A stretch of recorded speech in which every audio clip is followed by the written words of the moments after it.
بسم اللہ الرحمن الرحیم۔ حلال رزق اور حضرت امام احمد بن حنبل رحمۃ اللہ علیہ کا واقعہ۔ میرے عزیز دوستو، امام شافعی رحمۃ اللہ علیہ کے یہاں حضرت امام احمد رحمۃ اللہ علیہ کی دعوت، میرے عزیز دوستو، بیان کیا جاتا ہے کہ ایک مرتبہ امام شافعی رحمۃ اللہ علیہ نے حضرت امام احمد رحمۃ اللہ علیہ خط لکھا کہ بہت عرصہ ہوا آپ تشریف نہیں لائے، آپ سے ملاقات کو جی چاہتا ہے۔ جواب میں حضرت امام احمد بن حنبل رحمۃ اللہ علیہ نے فوراً اپنا پروگرام لکھ کر بھیج دیا کہ فلاں دن فلاں تاریخ کو میں آپ کی خدمت میں مصر میں حاضر ہو رہا ہوں۔ حضرت امام شافعی رحمۃ اللہ علیہ نے اپنے گھر والوں کو، اپنے ملنے جلنے والوں کو اور دوسرے علماء کو ان کے آنے کی اطلاع دی، پھر ان کی دعوت اور ان کے استقبال کا خصوصی اہتمام کیا۔ آپ نے لوگوں سے بتایا کہ اگرچہ وہ میرے شاگرد ہیں مگر وہ ایک بہت بڑے امام ہیں، اللہ تعالیٰ نے ان کو بڑا مرتبہ عطا فرمایا ہے۔ چنانچہ جس دن ان کو پہنچنا تھا اس دن امام شافعی رحمۃ اللہ علیہ اپنے شاگردوں اور دوسرے علماء کو لے کر ان کے استقبال کے لیے شہر سے باہر تشریف لے گئے۔ اس وقت مصر کے جو بادشاہ تھے وہ بھی حضرت امام شافعی رحمۃ اللہ علیہ کے معتقد تھے، وہ بھی امام صاحب کے ساتھ استقبال کے لیے چلے آئے۔ پھر یوں ہوا کہ حضرت امام احمد بن حنبل وقت مقررہ پر پہنچ گئے۔ حضرت امام شافعی رحمۃ اللہ علیہ نے ان کا بڑا شاندار استقبال کیا اور پھر عزت و احترام کے ساتھ ان کو لے کر گھر پہنچ گئے اور ان کے لیے بہترین کھانے کا انتظام کیا۔ اس زمانے میں عام طور پر اولیاء اللہ اور بزرگوں کی شان یہ تھی کہ وہ کھانا بہت کم کھایا کرتے تھے اور رات بھر اللہ تعالیٰ کی عبادت کیا کرتے تھے۔ جب حضرت امام احمد بن حنبل رحمۃ اللہ علیہ کھانا کھانے بیٹھے تو دیر تک اس طرح کھانا کھاتے رہے جیسے کئی روز کے بھوکے ہوں۔ باقی لوگ کھانا کھا کر اٹھ گئے مگر وہ کھانے کھاتے رہے۔ لوگ بہت حیران ہوئے کہ حضرت امام شافعی رحمۃ اللہ علیہ نے تو ان کی تعریف کی تھی کہ یہ بڑے اللہ والے اور بزرگ انسان ہیں مگر یہ تو خوب پیٹ بھر کر کھانا کھا رہے ہیں۔ لوگوں میں اور گھر والوں میں ان کے بارے میں چہم گوئیاں ہونے لگیں لیکن کوئی کچھ نہ بولا۔ پھر جس کمرے میں حضرت امام احمد بن حنبل رحمۃ اللہ علیہ کے لیے رات کے وقت آرام کرنے کا انتظام کیا گیا تھا اس کمرے میں حضرت امام شافعی رحمۃ اللہ علیہ کی بچیوں نے ایک مصلی بچھا دیا، مسباک رکھ دی، استنجے کے لیے ڈھیلے اور پانی رکھ دیا اور وضو کے لیے لوٹا بھی لا کر رکھ دیا تاکہ جب وہ رات کو تہجد کے لیے اٹھیں تو انہیں کسی قسم کی کوئی پریشانی نہ ہو۔ اور اس زمانے میں رات کو تہجد کے لیے اٹھنا ایک عام معمول تھا۔ اللہ تعالیٰ بچائے کہ آج ہمارے زمانے میں یہ افسوسناک ماحول ہو گیا ہے کہ صبح 8 بجے اور 9 بجے اٹھنا ہمارا عام معمول بن چکا ہے اور کئی لوگ تو اس سے بھی تاخیر سے اٹھتے ہیں، اور جو علماء اور صالح لوگ تھے وہ تو رات بھر عبادت کیا کرتے تھے۔ اللہ تعالی ہم سب کو بھی تہجد پڑھنے کی توفیق عطا فرمائے، آمین۔ بہرحال حضرت امام احمد بن حنبل رحمۃ اللہ علیہ نے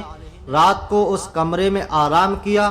اور صبح اٹھ کر فجر کی نماز پڑھنے چلے گئے۔ جیسے ہی وہ نماز کے لیے نکلے تو حضرت امام شافعی رحمۃ اللہ علیہ کی بچیاں اس کمرے میں آ گئیں تو وہاں دیکھتی ہیں کہ پانی کا لوٹا ویسے کا ویسا ہی پانی سے بھرا ہوا ہے، نہ مسواک استعمال ہوئی، نہ ڈھیلے استعمال ہوئے اور نہ وضو کے لیے پانی استعمال ہوا،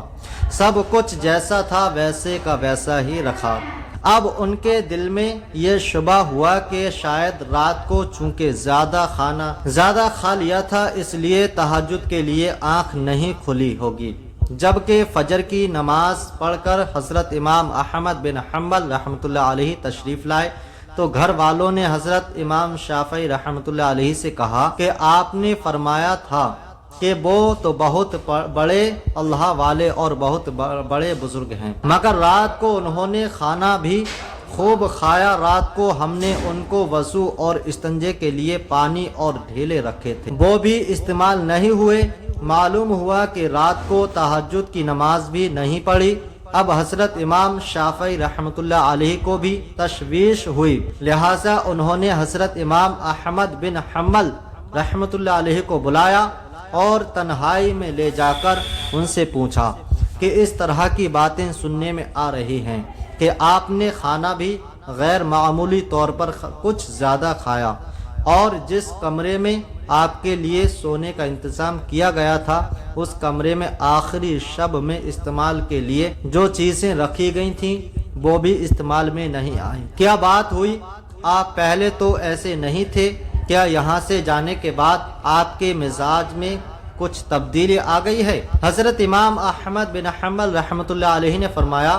کہ حضرت میرے بارے میں جو باتیں ہو رہی ہیں وہ درست نہیں ہیں، بلکہ بات کچھ اور ہے۔ بات دراصل یہ ہے کہ میں جس وقت کھانا کھانے کے لیے آپ کے دسترخوان پر پہنچا اور جس وقت میں نے اس کمرے میں قدم رکھا تو میں نے دیکھا کہ اس کھانے کے حلال اور طیب ہونے کی وجہ سے وہ کمرہ نور سے چکا چوند ہو رہا ہے،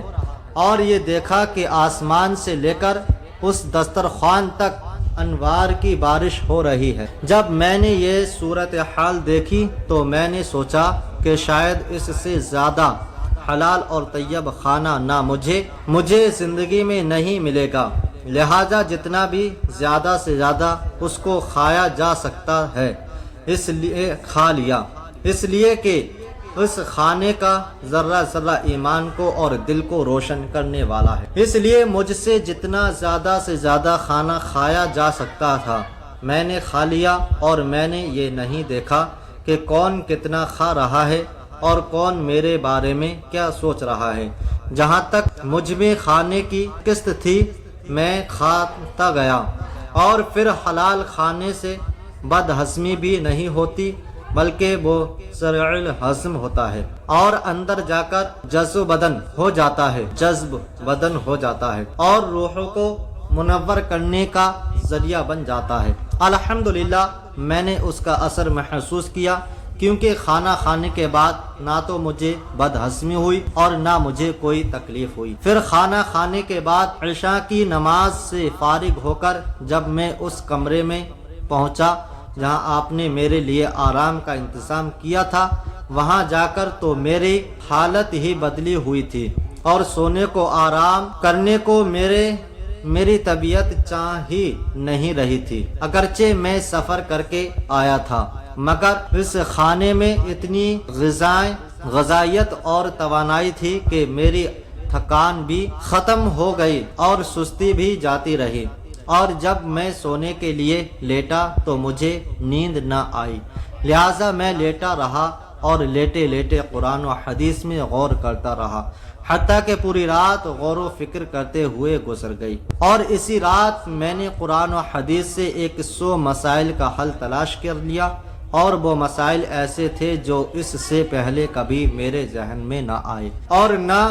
ان کی طرف میرا کبھی خیال گیا۔ لیکن جب آج کی رات میں نے غور کیا تو مجھے ایسا محسوس ہوا کہ قرآن و حدیث کے علوم اور اثرات میرے سامنے کھلے ہوئے ہیں۔ تمام مسائل کی تفصیل اور جوابات میرے ذہن میں آتے چلے جا رہے تھے، اور صبح تک میں مسائل کا حل جانچتا رہا۔ اسی حالت میں صبح ہو گئی۔ یہ سب آپ کے کھانے کا اثر تھا جو رات بھر میں نے محسوس کیا۔ اس لیے تہجد کے وقت نہ تو لوٹا استعمال کرنے کی ضرورت پیش آئی اور نہ مسواک کرنے کی ضرورت پیش آئی، اور وہی عشاء کا وضو میرے لیے فجر میں کام آیا۔ یہ سن کر حضرت امام شافعی رحمۃ اللہ علیہ نے پھر اپنے گھر والوں کو حقیقت حال بتائی، اور جو لوگ ان کے بارے میں غلط قسم کی باتیں کر رہے تھے ان سے کہا کہ تم نے ان کی شان میں گستاخی کی ہے، لہٰذا ان سے معافی مانگو۔ سبحان اللہ۔